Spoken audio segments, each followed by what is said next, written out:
Yung pumunta kayo sa hotpot at ang kaya nyo lang ay yung mababang budget, eto, magdala kayo ng bag at sarili nyong pagkain. Manok, dala kayo ng manok, ng isda.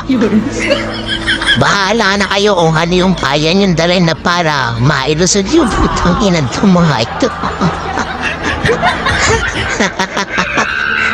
Hindi nyo, huwag kayo pa uhuli at may mga bantayan. O, di ba?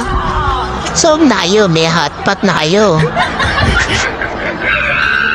Oh, na social pa kayo, nasa labas kayo. Utangin namin. I-report ka niyan, gago ka.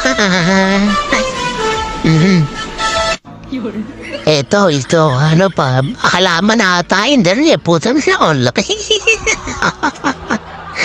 Ayop, nakasuits ka pa,